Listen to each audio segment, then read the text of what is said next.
Rise Up. That acoustic performance we did. That's right. It was like an in-house studio videos thing. Yeah, 777. Right at the height of the pandemic too. Which wasn't a good idea in hindsight, but we made it work.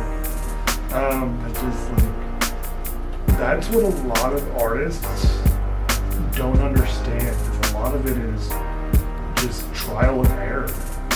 You know, like, you might do a video and it might not be like those major videos that like Drake does and Beyonce does, but you gotta learn. You gotta like enjoy the process of learning and like, okay, so for this video I'll do a $500 budget. Next video, maybe $1,000. Video after that, $1,500, and just over time they get better. Yeah, especially when you get real serious and start understanding, obviously, color grading, and how to cut to music too. In music videos, like cutting to music.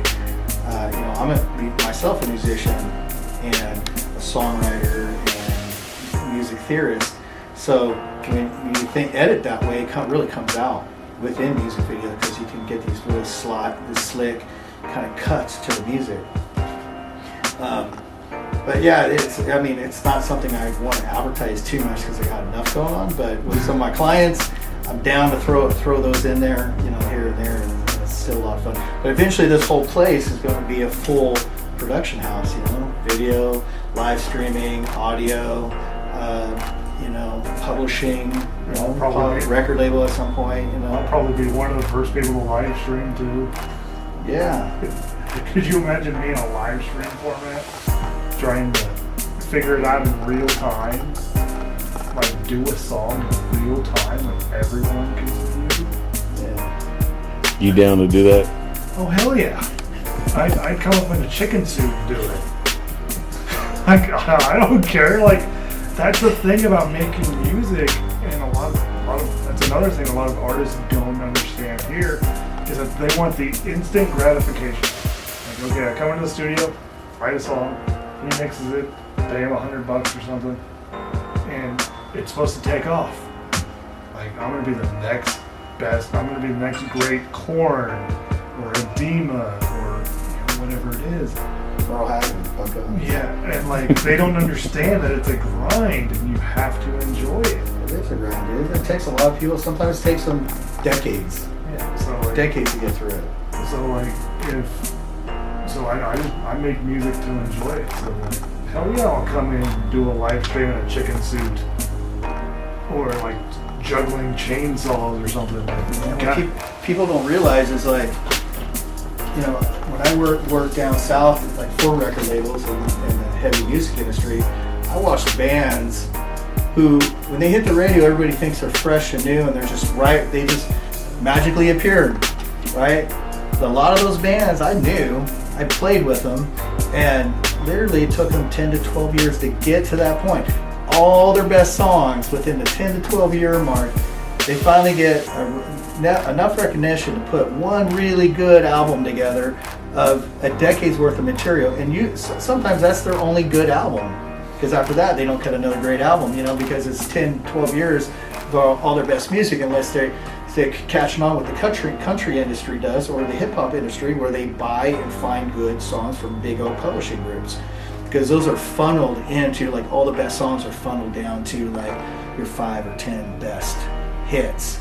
And that's where record labels, especially this day and age, record labels won't even sign you unless you're already famous on social media, just about. So Jeff's on the right track. He's got a pretty decent following on like Instagram, Facebook.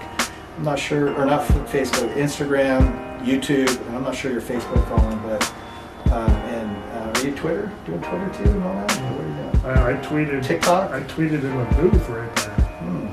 Well, while you were leveling stuff out, I was tweeting. While you were converting to Pro Tools 10, I was tweeting. But like, that's another thing. This isn't a knock on anybody in particular. It's just, there's a lot of talent here. They're just not organized. Like, if I go up to an artist and be like, hey, let me see your EPK. What's that? Like, they don't know what a press kit is. They don't know the first thing about submitting music to blogs and Spotify playlists. A lot of people just think, hey, if I write this song and I go to Jerry's and perform it, they'll find me. They'll find me. It'll be like the movies in the smoky bar. I'll be singing. And it may have worked out that way a long time ago. Yeah, but it's not 1992 anymore. No, but this day, like literally, it's like you have to have a serious presence on the social media. For a label doesn't care how good you are. Record labels be like, I don't care. What's your social media look like?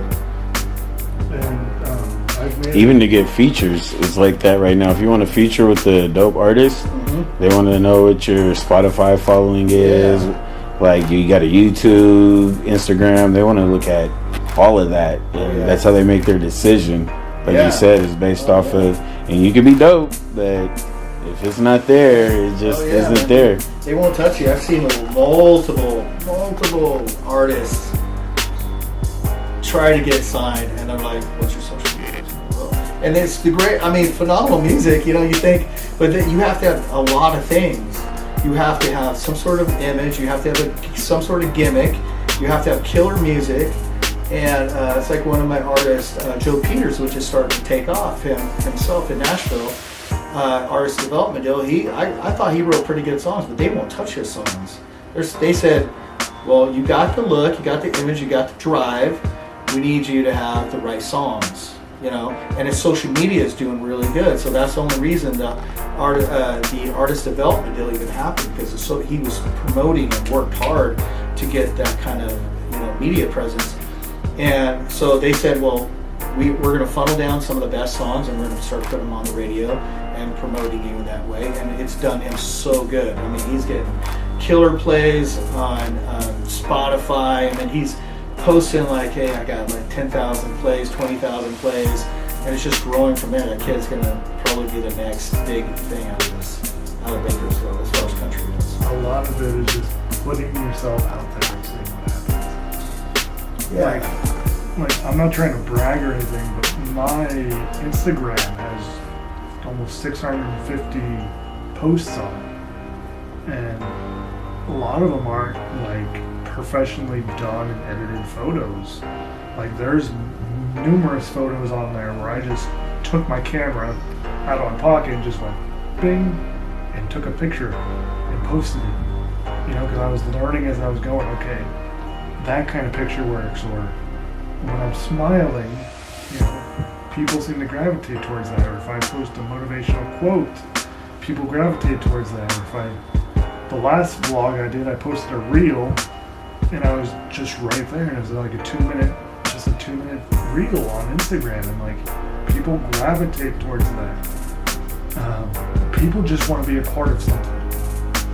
Yeah, especially when you're sincere, and you're being honest about what you're doing. You start to get that fan base like you're doing. It's just a matter of time, man. Just keep working hard. Keep, I'm taking forward. I'm taking you with me wherever we go. If I gotta go record music in Nashville, guess who's coming with me? You are. Sounds good. And maybe him too.